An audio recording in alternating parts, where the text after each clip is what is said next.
ගෙදරදීම වකුගඩු පිරිසිදු කරගන්න පුළුවන්ද?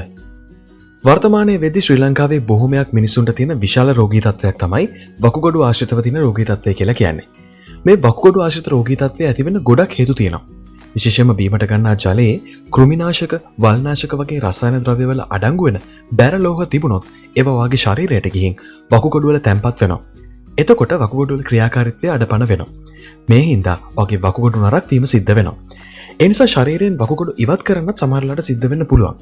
ඉතින් ඔයාලට මේ රෝගී තත්ත්වය වළක්ව ගන්න සහ වකුගඩු ආශ්‍රිතව ලෙඩ රෝග හැදිලා පීඩා විඳින පුද්ගලයන්ට ඒ රෝගී තත්ත්වය සමනය කරගන්නත් විවිධ ඖෂධ වර්ග ස්වභාවිකවම පාවිච්චි කරන්න පුළුවන්. වකුගඩු කියලා කියන්නේ කොඳු නාරටිය දෙපස ඉල ඇටවලට පහළින් තියෙන බෝංචි බීජ හැඩයේ කුඩා අවයව දෙකක්. වකුගඩු කියලා කියන්නේ ශරීරයේ තියෙන ගොඩක් වැදගත් අවයවයක්. වකුගඩු වලින් ඇඟේ නිපද වෙන අපද්‍රව්‍ය ඉවත් කරනවා වගේම අයන ප්‍රමාණය සමබර කරන්නත් සමහර හෝමෝන නිපදවන්නත් උදව් වෙනවා. වෙන කිසිම රෝගයක් ඔබට නැත්නම් සමබල ආහාර වේලකින් සහ ඇතිතරම් වතුර පානය කිරීමෙන් මේ වකුගඩු හොඳ සෞඛ්‍ය තත්ත්වයෙන් පවත්වාගෙන යන්න පුළුවන්. කොහොමුණත් සමහර කෑම, ඖෂධ පැලෑටි සහ අතිරේක ආහාර වර්ග වකුගඩු තව ශක්තිමත්ව පවත්වාගෙන යන්න උදව් වෙනවා. ඔයා උදේට බොන වතුර කෝප්පේ නම් අමතරව ගන්න ඖෂධීය තේක දක්වා පෙරීමකට ලක් කරන්නේ මෙන්න මේ වකුගඩු වලින්. ඉතින් මේ වීඩියෝවෙන් ඔයාලගේ වකුගඩු සෞඛ්‍ය සම්පන්නව හා හොඳ ක්‍රියාකාරීත්වයකින් පවත්වාගෙන යන්න උදව් වෙන විදි 4ක් ගැන ඔයාලට අපි කියලා දෙනවා. එහෙමනම් රැඳිලා ඉන්න මේ වීඩියෝව අවසාන වන තෙක්. අංක 1. සජලනය. සාමාන්‍යයෙන් වැඩිහිටි පුද්ගලයෙකුගේ ඇඟේ වතුර 60%ක් පමණ තියෙනවා. මොළේ ඉඳන් අක්මාව දක්වා ඇඟේ තියෙන හැම අවයවයකටම ඒවවල ක්‍රියාකාරීත්වය පවත්වාගෙන යන්න වතුර ඕන වෙනවා. ඇඟේ තියෙන පෙරහන් පද්ධතිය විදිහට වකුගඩු වලට මුත්‍රා නිපදවන්න වතුර ඕන වෙනවා. මුත්‍රා කියලා කියන්නේ ඇඟේ තියෙන අනවශ්‍ය ද්‍රව්‍ය ඉවත් කරන ප්‍රාථමික අපද්‍රව්‍යයක්. අපි වතුර බොන ප්‍රමාණය බැරි වෙලාවත් අඩු වුණොත් මේ මුත්‍රා නිපදවන ප්‍රමාණයත් අඩු වෙනවා. මේ විදිහට මුත්‍රා අඩුවෙන් පිටවීම වකුගඩු වල ක්‍රියාකාරීත්වය අක්‍රමවත් කරන්න හේතු වෙනවා. විශේෂයෙන්ම මේ නිසා වකුගඩු වල ගල් ඇති වෙන්නත් පුළුවන්. වතුර ඇතිතරම් බොන එක ඉතාමත්ම වැදගත්. මොකද එතකොට තමයි වකුගඩු වලට ඇඟේ තියෙන ඕනෑම අපද්‍රව්‍යයක් ඇඟෙන් ඉක්මනින් ඉවත් කරලා දාන්න පුළුවන් වෙන්නේ. මෙන්න මේ පුරුද්ද වකුගඩු පිරිසිදුව තියාගන්න ගොඩක් වැදගත් වෙනවා. වෛද්‍ය ආයතනවල නිර්දේශයට අනුව පිරිමි අය දවසකට වතුර ලීටර 3.7කුත් ගෑනු අය දවසකට වතුර ලීටර 2.7කුත් බොන්න ඕනේ. අංක 2. වකුගඩු වලට හොඳ ආහාර වර්ග. මිදි. මිදි රටකජු සහ සමහර බෙරි වර්ගවල ශරීරයට හිතකර රෙස්විරට්‍රෝල් කියන ශාක සංඝටකය අඩංගු වෙලා තියෙනවා.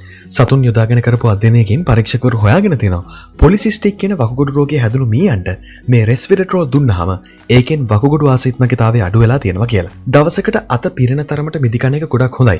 විශේෂයෙන් හවස් වෙලාවට වගේ ශීතකල මිදි නම් තවත් රස වැඩි. ක්‍රෑන්බෙරි. මුත්‍රාශය හොඳ සෞඛ්‍ය තත්ත්වයක තියාගන්න ක්‍රෑන්බෙරි උදව් වෙනවා. කාන්තාවක් සහභාගී කරගෙන කරපු සායනික පරීක්ෂණයකින් හොයාගෙන තියෙනවා ඒ කාන්තාව සති 2ක් පුරාම හැමදාම වියලි ක්‍රෑන්බෙරි කෑම නිසා එයාගේ මුත්‍රාශය මාර්ගයේ තිබුණු ආසාත්මිකතාවය අඩු වෙලා ගිහින් තියෙනවා කියලා. වියලු ක්‍රෑන්බෙරි කියලා කියන්නේ ඉතාමත්ම රසවත් පළතුරක්. පළතුරු බීම. ලෙමන්, දොඩම් සහ මෙලන් වල සිට්‍රික් අම්ලය හෝ සිට්‍රේට් අඩංගු වෙනවා. සිට්‍රේට් මුත්‍රාවල තියෙන කැල්සියම් එක්ක බැඳිලා මුත්‍රාශය ගල් ඇතිවීම වළක්වනවා. ඒ වගේම දවසකට නැවුම් පළතුරු බීම කෝපයක් බොන එක හරහා දවසකට ඔයාගේ ශරීරයට ලබා ගන්න ඕන දියර ප්‍රමාණයක් ලැබෙනවා. මුහුදු පැලෑටි.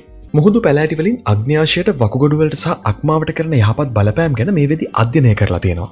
2014 අවුරුද්දේදී සතුන් යොදාගෙන කරපු අධ්‍යයනයකින් හොයාගෙන තියෙනවා දවස් 22ක් පුරාවට කන්න පුළුවන් මුහුදු පැලෑටි ලබා දුන් මීයන්ගේ දියවැඩියාව නිසා අක්මාවට සහ වකුගඩු වලට ඇතිවුණු හානි අඩු වෙලා තියෙනවා කියලා.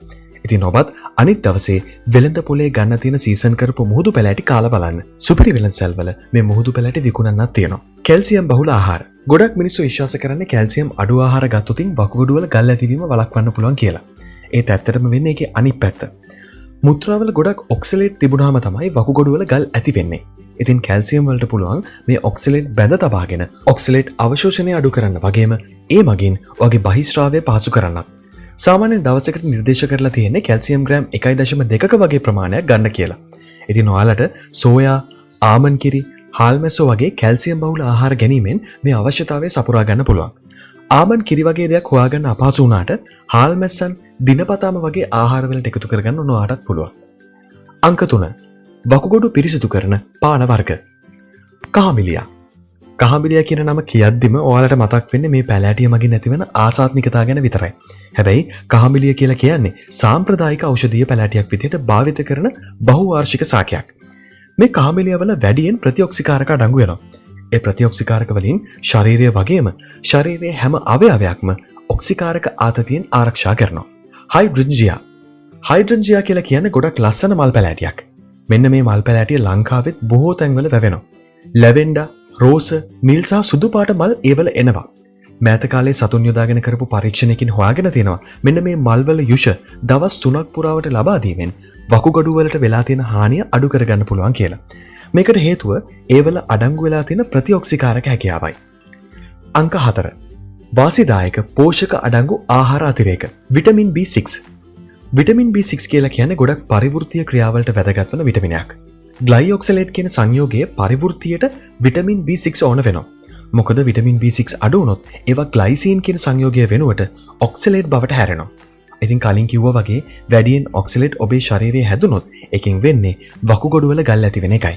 ඔමෙගා 3S අපි ගන්න ගොඩක් ආහාරවල ඔමෙගා 6 මේදාම්ලය තිබුණට ඔමෙගා 3S අඩංගු වෙන්නේ ඊටම අඩුවෙන්.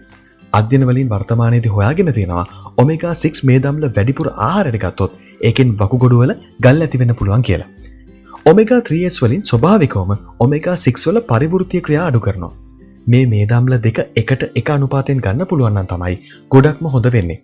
ඊට උසස් සත්වයේ තියෙන මත්ස්‍ය තෙල් අඩංගු වෙන ආහාර අතිරේකවල මෙන්න මේ මේදාම්ල දෙක සමානව අන්තර්ගත වෙනවා. ෆිෂ් ඔයිල් එහෙම නැත්නම් මේ මත්ස්‍ය තෙල් අඩංගු වෙලා තියෙන කරල් මෝර ගුලි කියලාත් අපි ඒව හඳුන්වනවා. එහෙනම් අපි දැන් බලමු ඔයාගේ වකුගඩු පිරිසිදු කරගන්න පුළුවන් දින දෙකේ ආහාර කාලසටහන මොකක්ද කියලා.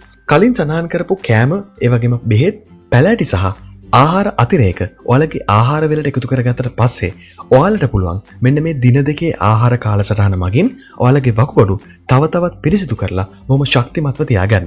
පළවෙනි දිනය උදේ ආහාරය. නැවුම් ලෙමන්, ඉඟුරු සහ බීට්‍රූට් අවුන්ස 8 බැගින් දමා සාදාගත් පානයක් සහ රසවත් කළ වියලි ක්‍රෑන්බෙරි හෝ ස්ට්‍රෝබෙරි කෝප කාලක්. දහවල් ආහාරය.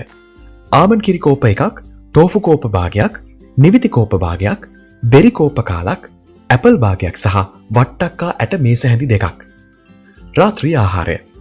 කුකුල් මස්, මාළු හෝ ටෝෆු වගේ සත්ව ප්‍රෝටීනයකින් අවුන්ස 4ක් දමා සාදාගත් මිශ්‍රණය, සලාදයක්, මිදි කෝප භාගයක් සහ රටකජු කෝප කාලක්.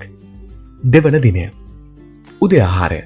සෝයා කිරි කෝප එකක්, ශීතකල කෙසෙල් ගෙඩියක්, නිවිති කෝප භාගයක් සහ බ්ලූබෙරි කෝප භාගයක්. දහවල් ආහාරය. නැවුම් පළතුරු කෝප එකක් සහ වට්ටක්කා ඇට මේස හැඳි දෙකක් තමා සාදාගත් උණුසුම් මිලට් කෝප එකක්. රාත්‍රී ආහාරය. කුකුල් මස්, මාළු, ටෝෆු වගේ සත්ව ප්‍රෝටීන් අවුන්ස 4ක් තමා සාදාගත් මිශ්‍ර සලාදයක්, පිසගත් බෙරි කෝප භාගයක්, ලෙමන් යුෂ ස්වල්පයක්, ස්ට්‍රෝබෙරි සහ දොඩම් යුෂ අවුන්ස 4 බැගින්. ඉතින් මීට අමතරව වකුගඩු වල සෞඛ්‍ය තත්ත්වය බොහොම හොඳ තත්ත්වයේ තියාගන්න අපිට උදව් වෙන තවත් ගොඩක් ආහාර, ඒ වගේම ඖෂධීය තේ වර්ග සහ ආහාර අතිරේක තියෙනවා. ඒ වුණාට නිරෝගීව සෞඛ්‍ය සම්පන්න වෙන්න ගොඩක් පුද්ගලයන්ට මේ වගේ වකුගඩු පිරිසිදු කර ගැනීමක් මේ මට්ටමින් ඕන වෙන්නේ නැහැ.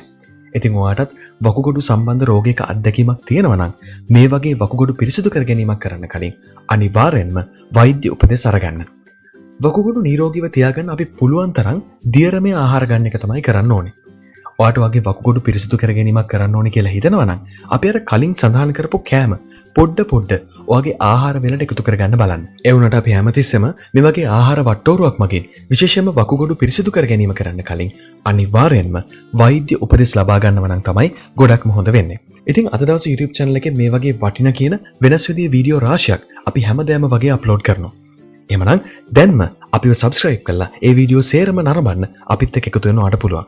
ඒ වගේම තමයි subscribe button එකට එහා පැත්තේ තියෙන bell icon එක click කරොත් විතරයි අපි වීඩියෝ එකක් දාපු සැනින් ඔයාට ඒ notification එක ගෙන්න ගන්න පුළුවන් වෙන්නේ. මේ වගේ වෙනස් විදිහේ තවත් වටිනා කියන වීඩියෝ යාළුවන්ටත් පෙන්න බලන්න කැමති නම් ඒ අයට පෙන්න මේක share කරන්නත් අමතක කරන්න එපා. එහෙමනම් මේ වගේ වටිනා කියන තවත් වැදගත් වීඩියෝවකින් අපි ඉක්මනින්ම බොමුණ ගැහෙනවා. එතෙක් ඔබට සුබ දවසක්. ආයුබෝවන්.